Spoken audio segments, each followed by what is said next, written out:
Xitoyning Sharqiy Turkistondagi kishilik huquq tajovuzchiliklariga qarshi dunyoning har qaysi shaharlaridagi Xitoy elchixona va konsulxonalarining oldida namoyish o'tkazildi va bayonot e'lon qilindi.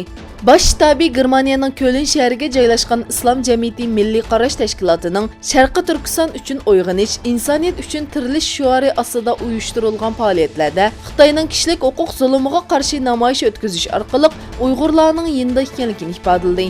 Mazkur tashkilotning raisi Kamil Ergun Düsseldorfdagi Xitoy bosh konsulxonasi oldida o'tkazilgan namoyishga qatnashdi. Shuning bilan birga Avstraliyadagi Islom jamiyati milliy qarash tashkiloti Melbourndagi Xitoy konsulxonasi oldiga jam bo'ldi.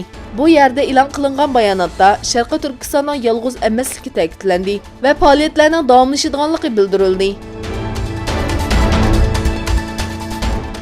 Qattiq bexatarlik tadbirlari e'longan binolarda tutib turilayotgan Sharqiy Turkistonlik bolalarning harbiy tuzumga o'xshash qattiq boshqarilayotganligi bildirildi. Balalar oilasi bilan faqat oyda bir qatim silliq ko'risha oladi.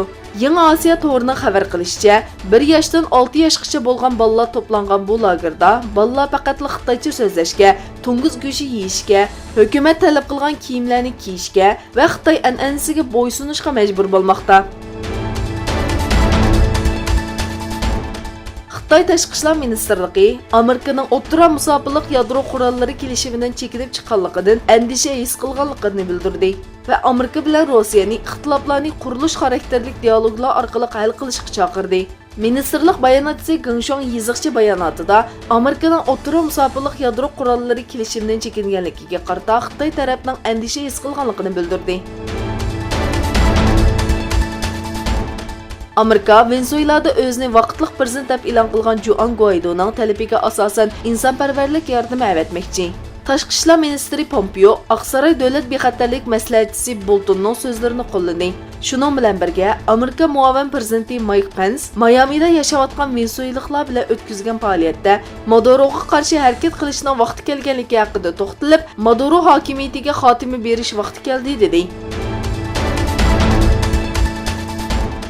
O'zbekiston bugundan boshlab 45 davlatga vizani amaldan qoldirdi. 76 davlatga qarta viza ishlarini oddiylashtirdi.